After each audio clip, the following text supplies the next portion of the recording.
Hello everyone, and welcome back to the Lords of the Fallen enemy and loot randomizer. For this one, I left off after just defeating Pieta, and I used the vigor to get enough stats to use the enhanced banner javelins, and I was fortunate enough to get a relatively upgraded Sangren axe right away. Um, I will put the time where I get stomped by an invader here, and I'll also throw it down in the description if you want to see that. But I encourage you to stick around because I enjoy chatting about challenge runs. Challenge runs are really relaxing, and there's a lot of really cool stuff going on in Lords of the Fallen. And I really appreciate it when games have internal randomizers. It just like it adds an element of replayability and like skill expression that isn't always, it makes it a lot easier to do than just in regular vanilla.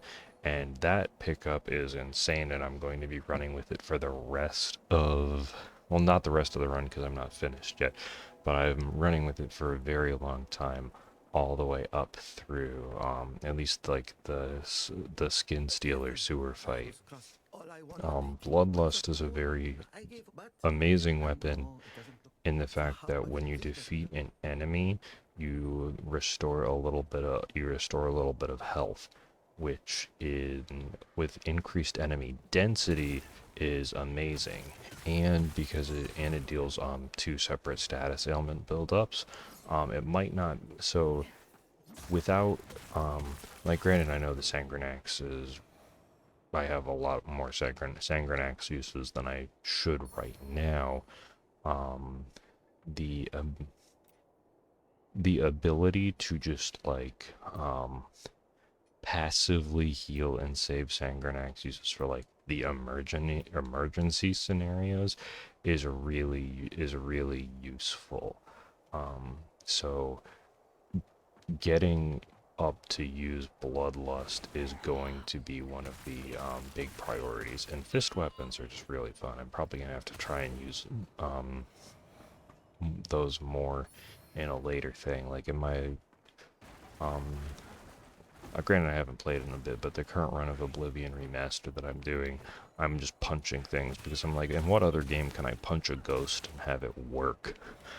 Um, but yeah, challenge runs are just like they're fun. It just allows me to think about the game differently. Um, there's just so much fun stuff to be had. It keeps things fresh on a playthrough and keeps you on your toes while not necessarily having to learn like new fundamental mechanics. There's so much cool about randomizers, and like um watching randomizer speedruns has always been really relaxing to me. So being able to like contribute a like content that is enjoyable and relaxing for like a longer run, it's really nice because sometimes you just want something like that you're familiar with on that has something new to keep your attention up, but also like has new enough twists to to keep it exciting. Like if ever I'm just like sick, I will put on like old speed runs from like GDQ or other stuff to just like, because again, like I can I can half pay attention because I'm familiar enough with the game that I know a lot of the major mechanics, but I can also like be surprised and entertained with not only the skill but the new silliness that the randomizer throws and how everything is dealt with. And I forget, I'm not entirely sure how like so the enhanced banner javelin is great. I am unsure of exactly what is like if you can do a charged throw with it, well, with lock on or what button, and also whether or not like the plant itself does damage. It's a very interesting thing that I'm not fully familiar with. But the enhanced banner javelin, despite taking up like half of my ammunition, is amazing because of the healing potential. So I'm just going to be like getting health and stamina is good. but also because it gives extra ammunition so I can use more enhanced banner javelins, it is even better. Um, but yeah, so I really enjoy the longer challenge runs. Um, yeah.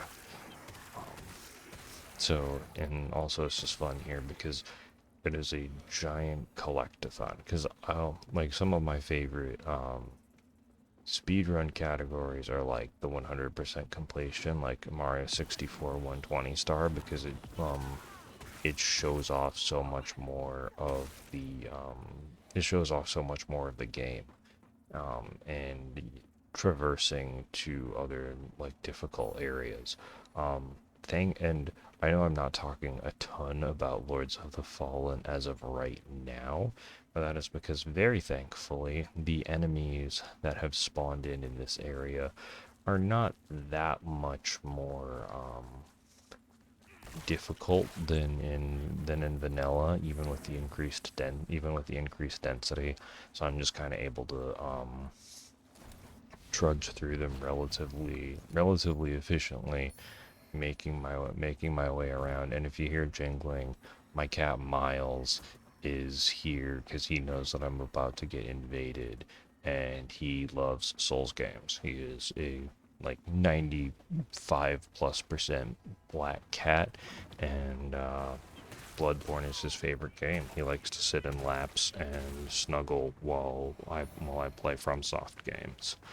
Um, and this invasion, as the title of the video goes, is not going well because this guy has, um, I think it's Pieta Sword. He's got like a heavy shield, or actually I forget which one does frost build up, but still, like he's got frost and smite. I'm like very desperate going. He's got enough for Aureus Judgment, and I think he's using like an Infernal Catalyst, and he like gets my poise like right before I get him. I'm just like, dang, that was really close.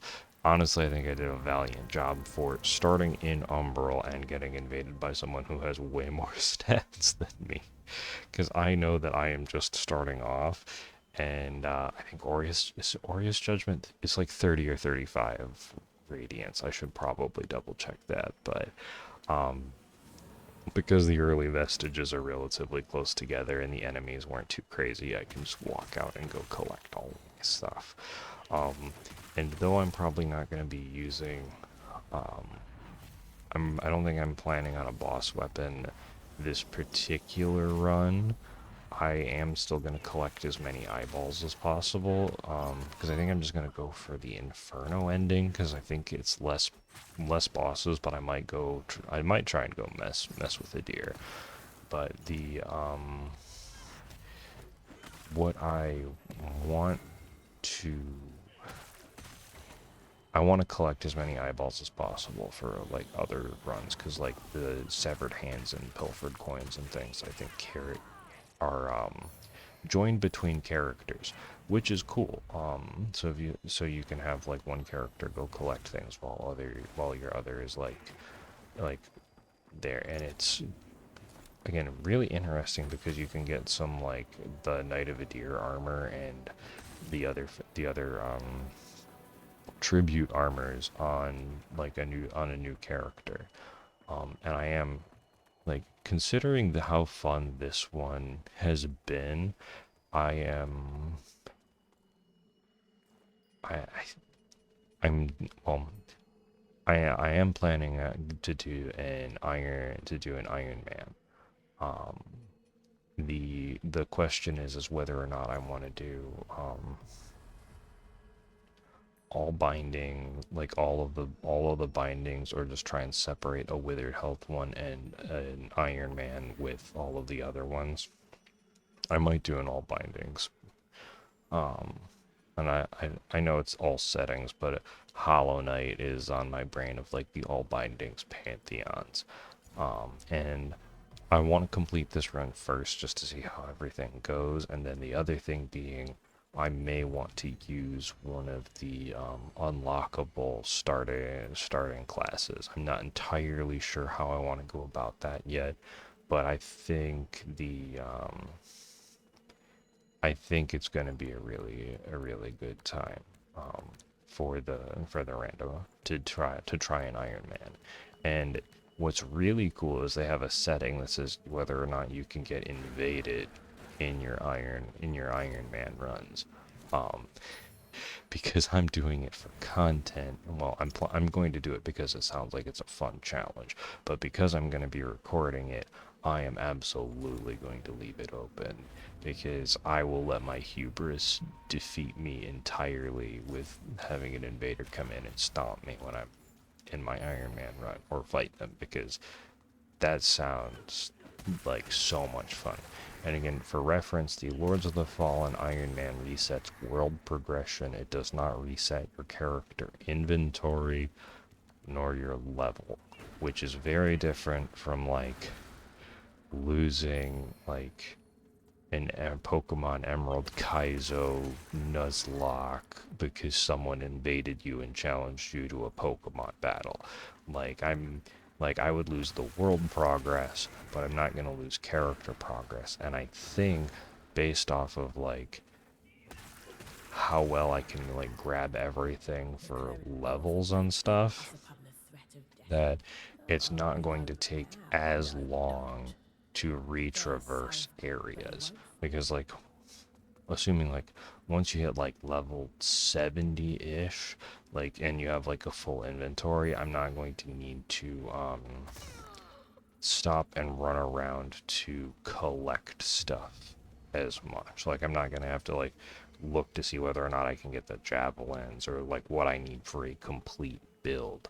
I can just run and go, and that seems like everything will move relatively quickly, because like the map on Lords of the Fallen is big, but based off of how like intertwined it is, I don't think it's going to take as long to traverse if you have like high level weapons and can run around. And now like, and speaking of the interlock map, like that comes from Fitzroy's Gorge, and I didn't realize that this part of Pilgrim's Perch was this is, I think, yeah, this is still Skyrest Bridge, I think, in terms of the stuff, but I didn't know that this was accessible until after I beat that I think it's a Crimson Rector boss, where you get Bloodlust and Vanilla, and then came this way, and I was like, what? And I was like exploring and trying to figure out what I could use, and of course, like I find I have the second set of buckets, um, but so currently in this run, like I'm again collecting everything, and oh yeah, because like part of why you want to check everything is Sangranax upgrades are in random spots. So like, and also and like antediluvian chisels, like those upgrades are like upgrading your lamp and your Estus cross are very are that's important. So being able, so that's why I think like if I like, let's say I died in Calrath, the end had the world reset, but I already have like a good Sangranax, I don't have to as thoroughly explore. Or if or like if I have everything more settled and like I ran through the beginning, and I don't know whether or not it would like give me extra Sangranaxes, like if the world got reset and I picked one up in the same place, whether or not it would give me another one. I don't know that interaction, but if it did, that means if I died a few times, then I could have like a fully upgraded Sangranax. I don't have to like run and loot in like the later areas with naturally higher enemy density. I'd be able to just run and go for it, like, and go for the boss, and not have to worry as much about like thoroughly exploring and collecting. So yeah, I'm excited, and again I'm chatting about a lot of future stuff because the I know this guy's trying very hard to ride this elevator, but the enemy spawns in thus far are very tame compared to all of the bell guys at the beginning. Because my goodness, all of like the bell guys and all of the fire guys, it just, that was chaos. Um, yeah. And in terms of just like vanilla Lords of the Fallen, this area it's very interesting because it shows like how intertwined everything can be with with your lantern. Um, and that's just it's a really cool way on how you can traverse the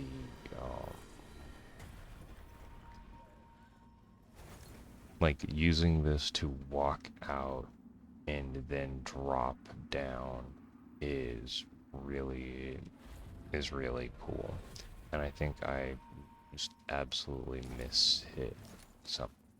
Yeah, I think there I completely was just like, oh wait, instead of just like letting the lantern go, I ended up going into Umbral instead, so I had to just walk around and drop. But thankfully, the little the little Umbral hollows don't um, they don't do that much, and they kind of just like fill out as they normally do, so it's very easy to regain withered health. So that's why like with bloodlust and some of the other things, it's like getting some like on kill healing is going to be super great, and also why I'm not as worried about like the Iron Man necessarily, because there's a lot. I guess with the all bindings with the withered health, it's just all healing is regained as withered health. With so many enemies, I think it's like that's going to mostly come up with bosses being the problem, that you have to hit them in order to regain health because of all of like the smaller enemies that can spawn. Generally, I think it's going to be pretty safe in order to hit something and heal. And as always, like run from the Reapers. I think they're like what bringers of stillness, which sure that sounds more that's entertaining. It's like they're little Reapers. They just don't have scythes. They've got their tiny dual curved swords and want to walk up and press L1, and sometimes they hit L2 for blind spot and hide under the ground. What do you mean this isn't Elden Ring? Everything is Elden Ring. Well, Dark Souls came first, so whatever. But I'm Elden Ring coded, even though I call them Estus instead of Crimson Tear flasks. But yeah, so, and I guess also part of just the fun of just chatting is like cleaning up and going through all of this area is relatively calm. So I just get to chat away, which is nice.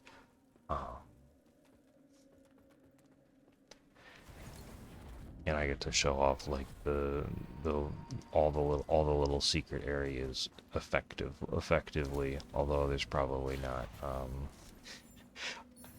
a great descriptor of there's probably not a great way to show that I'm able to do that.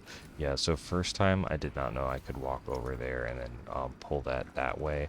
I ended up like finagling the positioning and either pulling that like from the bridge or like pulling on the pull point like from the ledge itself, which is very silly that that's the case. You can do that sometimes, because I think in Lower Calrath, once I get there, you can point it out. Like there's one I think you're supposed to like pull one of the spine bridges from the other side, but you can position yourself to stand and pull it from the side it is, and then just like walk a few feet and collect whatever it is you need to collect.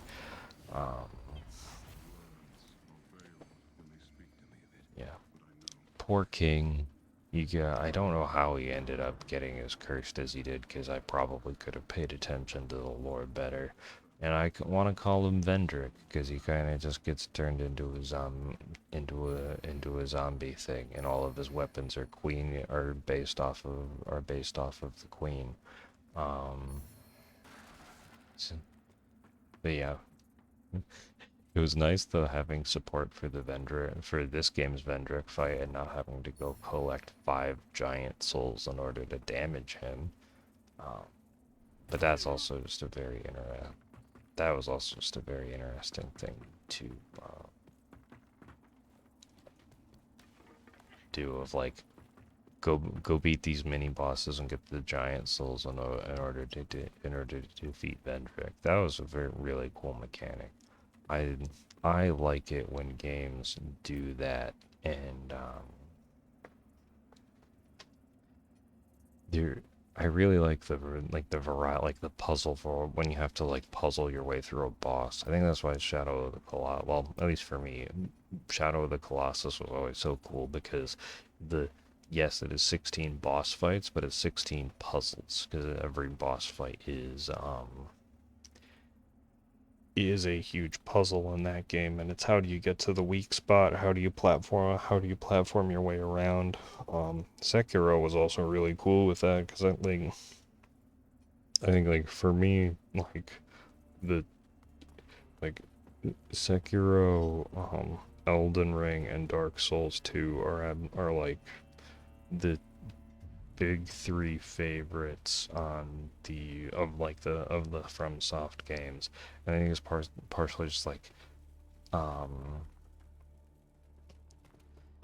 you with the setup for each boss, it absolutely feels like it feels like setup matters, and that you can, like, I know setup matters in Dark Souls 1 and 2 and Bloodborne, but it feels like there's more you can change on a character that, with their loadout, while keeping the same stats, to achieve a different setup and get a bigger advantage on bosses. Like, I know Wolf doesn't necessarily have like um the stat distribution in Dark Souls 2 or Elden Ring, but in Sekiro, like, again, like, there are items and tools and like shinobi prosthetics you can use that can make particular fights easier. Um, for example, the flame ogre, the chained ogre. Um, I joke that the chained ogre's hitboxes were coded by an intern who meant really well but was not really good at coding. And then Miyazaki looked at how terrible those hitboxes were and just said, "Yes, keep it. I love it, because it will teach players that they need to use the shinobi prosthetics, and you can't just brute force a boss." And that is my completely fictitious lore theory on how Chained Ogre is absolutely broken in terms of grab ranges and everything else, is just so that it teaches you, go get the flame vent and use your abilities and change things around, and don't just try and brute force every boss, um, which is definitely a, a good thing. So that way, by the time you get to Sword Saint Ishin, where hesitation is defeat, um, you you understand and know the mechanics. But that fight you can't actually just be like, I am an Ashina samurai. Let's go and just fight, which is also really cool. It's probably harder than using prosthetics effectively, but you can just absolutely one v one Sword Saint Ishin, and yeah, that is amazing boss fight. Now here on this particular boss, these ice wolves, I gotta get them out of there because they are terrifying, horrifying, and because I don't want half my stamina to get eaten, and I have to go find that. Um, but yeah, the status ailments are always a thing. Like the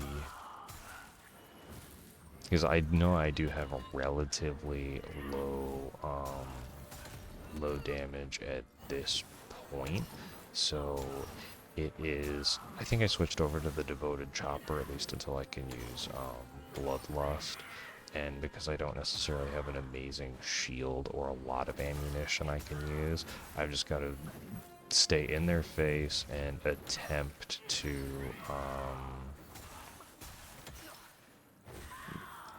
poise posture break them, and eventually it does work.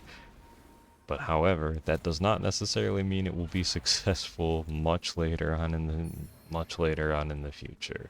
But I think for now this is a good point to cut it. Thank you all for sticking with it and hearing me chat and ramble.